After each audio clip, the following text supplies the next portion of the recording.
Begini ya, jadi untuk hal-hal seperti itu kita iman saja sama yang ditentukan Allah. Pokoknya yang masuk surga itu hanya yang Islam. Kemudian kita tidak usah nyoal detail-detailnya. Misalnya nyoal detail-detailnya itu lalu bagaimana orang yang ditakdir lahir di keluarga Kristen kemudian diajarin Kristen. Karena hakikat kita ini tidak pernah tahu. Yang kita ketahui dari kenyataan itu tidak ada 1%. Ya Mas Arifin saya ulang, yang kita tahu dari kenyataan itu tidak sampai 1%.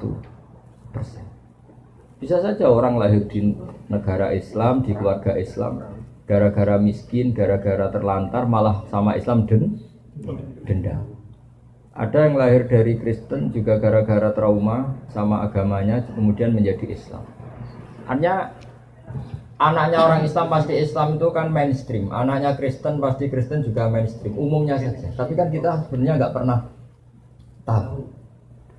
Nah dari tidak pernah tahu itu diharapkan manusia semua itu runduk sama Allah, tawadhu. Pada akhirnya semua itu wallahu a'lam. Tapi hukum formal, hukum syariat yang kita yakini adalah yang masuk surganya yang Islam. Kenapa demikian? Karena secara lahir kan gini. Misalnya ini begini. Presiden Indonesia itu siapa? Mas Arifin. Enggak, ini logika yang supaya bisa Anda terima. Presiden Indonesia sekarang siapa? Pak Jokowi. Kira-kira orang yang meyakini yang meyakini Tuhan 3 itu bilang gini, Presiden Indonesia itu ada 3, Jokowi, Prabowo, dan Sandiaga. Orang yang seperti itu layak nggak dianggap sebagai warga negara yang baik? Tidak. Atau orang yang mengatakan Indonesia itu tanpa presiden, nggak ada presiden, ateis berarti kan? Jadi kenapa kita mengikuti syariat yang masuk Islam hanya orang Islam, yang masuk surga hanya orang Islam? Ya kira-kira sama dengan yang layak sebagai warga Indonesia yang meyakini ya banyak presiden itu satu lah. Yang sekarang ya Pak Jokowi. Ya Tuhan itu satu, yaitu Allah Subhanahu. Jadi makanya saya bilang tadi, makanya terima kasih jenengan tanya ini supaya ada ganjil.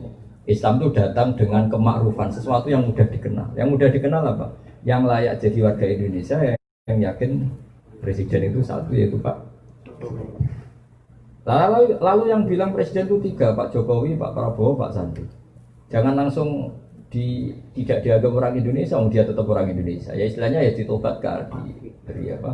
Pendidikan, diberi apa? Penjelasan. Ya di sini fungsinya Rasul. Jadi hampir nggak ada di dunia sekarang, apalagi sekarang, orang yang nggak dengar Islam. Meskipun mereka diajari dengan agama masing-masing, apalagi sekarang Nyon Sewu ada sekolah perbandingan agama, ada TV, ada medsos. Sebenarnya mereka dengar. Jadi kalau mereka bilang nggak dengar sama sekali ajaran selain yang diajarkan orang tuanya, kira-kira bohong nggak? Bohong kan? Jadi gitu aja Mas Arifin ya, jenengan harus yakin bahwa yang berhak masuk surga hanya orang Islam. Yang lain-lain detail-detailnya semua kita tidak pernah tahu. Wallahu a'lam. Tapi kita punya logikanya. Misalnya kamu punya bapak kamu namanya siapa? Bejo. Enggak pernah celoko.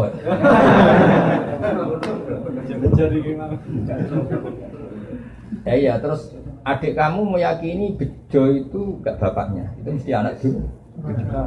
Ya kira-kira gitu. Orang yang meyakini Allah tidak Tuhan itu kan kurang ajar sekali.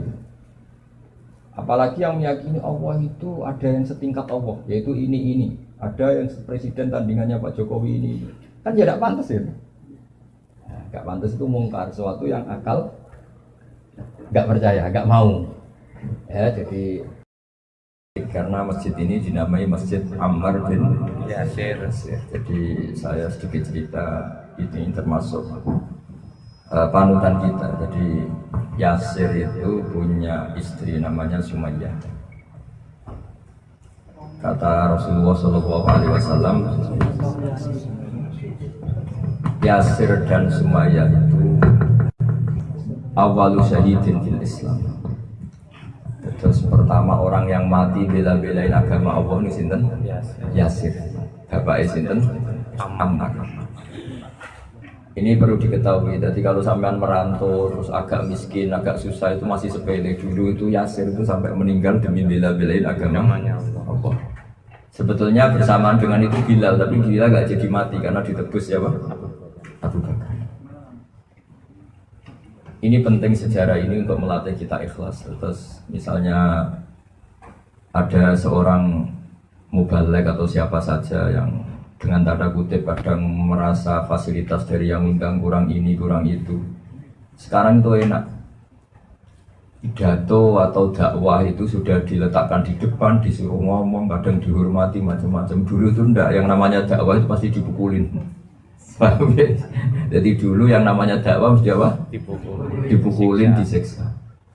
Sekarang yang namanya dakwah itu dihormati. Jadi kalau ada yang masih ngeluh itu keterlaluan. Karena sudah sedemikian rupa. Kemudian setelah Yasir dan Sumayyah itu meninggal, Ammar itu ikut Rasulullah SAW di Madinah. Dia akhirnya juga tuwfiya syahidan bela Sayyidina Ali. Terus di antara khazanah Islam itu tidak hanya cerita keceriaan tapi juga cerita penderitaan. Bapak saya itu ketika saya latihan ngalim, yang paling saya kenang setiap ngimami subuh itu baca ayat wasama idatil buruj wal yaumil mau'ud. Saya cerita sedikit, semoga teman-teman Korea, terutama yang di Masjid Ammar bin Yasir ini, karena tadi dengar, saya sungkan mau cerita keceriaan karena namanya Ammar bin Yasir, ini nama penderitaan. Bapaknya yang menderita, anaknya menderita. Semoga yang pakai nama ini sudah selesai penderitaannya, karena sudah dihabiskan oleh keluarga Ammar bin Yasir, sehingga stok penderitaannya sudah selesai. Seperti miskin kita, buyut kita miskin, bah kita miskin, masa sampai cucunya masih miskin. Semoga malaikat yang ngurus miskin sudah selesai. Di surat Wasama Idatil Burud itu asbabil burudnya adalah para sahabat ketika sering disiksa oleh orang-orang kafir, mendapat perlakuan buruk dari orang-orang kafir. Kalau dalam bahasa agama itu udzibu fillah, mereka disiksa demi bela-belain agama Allah. Itu karena tahu Rasulullah SAW itu doanya mustajab. Itu ngerayu gini sama Rasulullah, ya Rasulullah, engkau kan doanya mustajab. Kita ini disiksa terus. Mbok berdoa supaya keadaan ini berubah 180 apa? Pas itu orang Islam baru 6, baru 12. Karena umat Islam dulu masuk Islam itu satu. Jadi kenangannya Abdul bin Mas'ud, saya orang ke-6. Kenangannya siapa? Saya orang ke-7. Satu.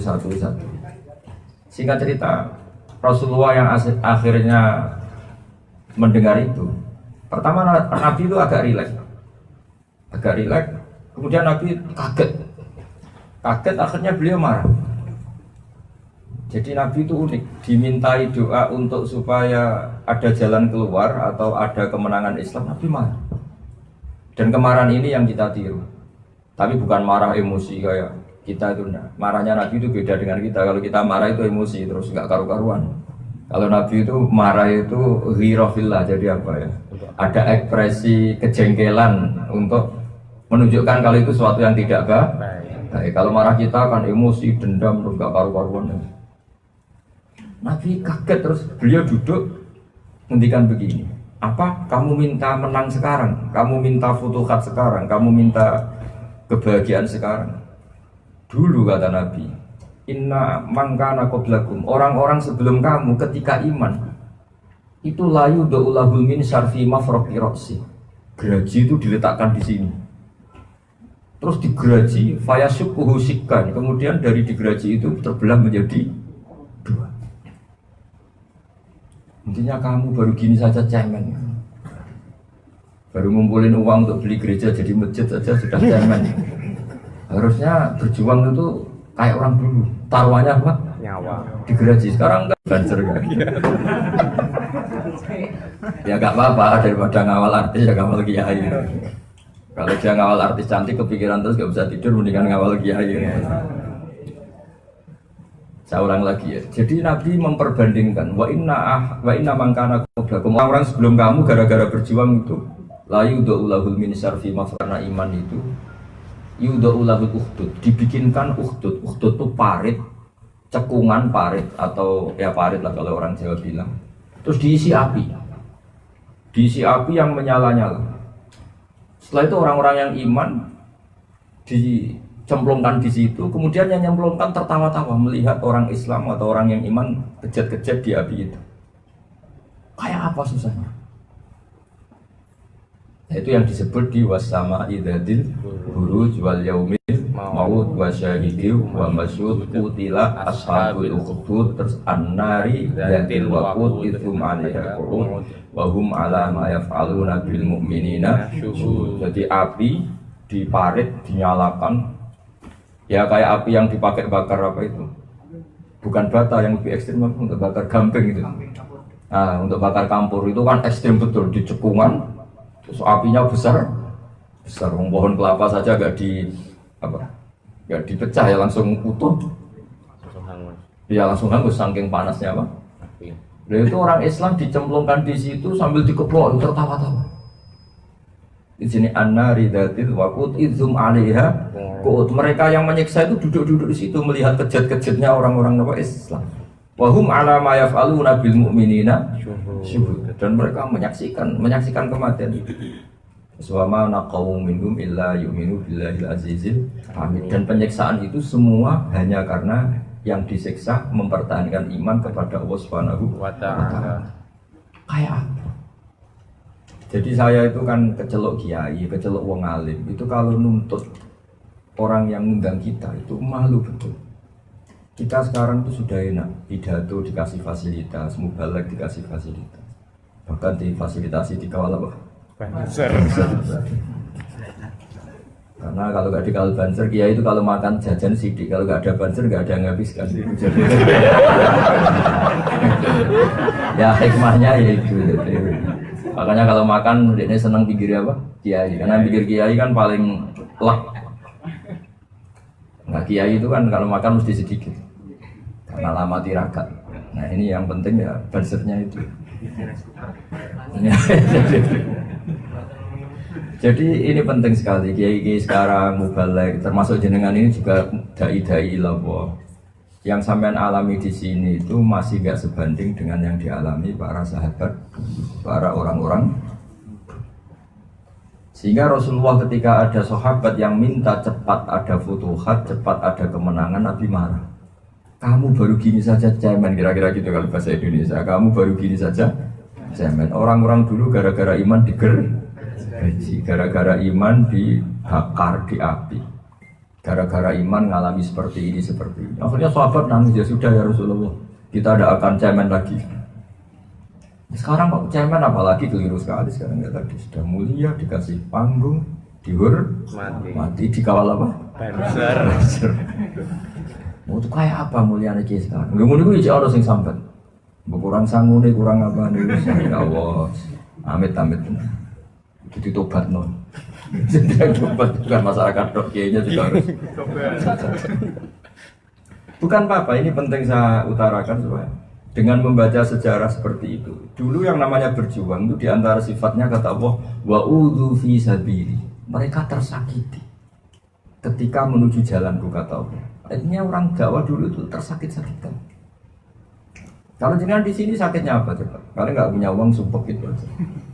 Kangen keluarga yang dikangeni gak kangen itu saja itu sakit betul. Kangen keluarga ternyata yang dikangeni tidak kangen. Nelpon istri, "Dek, cek urut toh Mas." Itu luar biasa itu. Fakta. Tapi karena kulino ya ada break saja, dinikmati saja. Jadi saya yakin sakitnya sampai itu di situ. Nelpon keluarga nggak kangen. Kalau cinta perempuan lain yang kamu cintai tidak cinta kamu, itu sakitnya masya Allah. Oh, ini sudah ngalami semua kayaknya langsung cerdas semua, tapi itu pintar semua. Tapi ciri utama berjuang itu wa'udhu fisabilillah disakiti. Jadi masjid ini spesial karena dengan nama Ammar bin Yasir. Kita cerita kemenangan itu malu karena Yasir ini nggak menangi Fathu Makkah. Ya Yasir ini tidak menangi Fathu Makkah. Beda dengan Bilal ya, beliau juga disiksa tapi akhirnya kan menangi Fathu Makkah. Jadi menangi Islam keren. Beliau menangi kemenangan apa? Islam. Nah kemenangan Islam itu ditandai waro'aitan nasa yadkhuluna fi dinillahi afwaja. Kamu melihat manusia masuk Islam itu bergelombang-gelombang. Karena dulu masuk Islam itu furoda satu satu. Tapi setelah Fatu Mekah, kampung ini masuk Islam, kampung ini masuk Islam, komunitas ini masuk Islam, bentuknya masif. Nah, itu namanya apa? Afwaja, apa bergelombang. Wah itu sudah kayak sekarang di Korea ini. Menurut saya sudah saatnya afwaja, meskipun lewat imigrasi. PKI. Nggak apa-apa. Sementing Allah disembah di buminya. Jadi ciri utama agama itu ayyu'badallahu fi ardi. Allah disembah di buminya. Bumi ini milik Allah, semua milik Allah. Kemudian Allah nggak disembah. Allah diabaikan di bumi itu. Ini aneh dalam pemikiran hak. Sehingga tujuan agama itu apa? Supaya Allah disembah di bumi. Soal penyembahnya kontraan seperti ini nggak apa-apa. Enggak, penyembahnya kan masih kontraan. Ada orang-orang yang apa? Ya jangan permanen, kamu punya keluarga nanti diganti yang lain. Jadi ini kan yang nyembah Allah di bumi Korea kan ada orang-orang permanen sementara ini. Sebagian orang apa? Kontrak. Nomaden atau kontraktor ya. Enggak apa-apa. Dulu pertama kali Medina ada orang nyembah Allah juga pendatang dari Makkah. Indonesia pertama ada Islam juga pendatang dari Gujarat, dari Punjab. Cina pertama ada Islam juga ada pendatang dari Arab. Enggak apa-apa, semua ini proses. Sementing sampean jangan tergesa-gesa untuk segera menang gemilang. Itu Nabi tidak suka. Seperti tadi sahabat yang usul supaya Nabi minta sama Allah berdoa supaya langsung menang.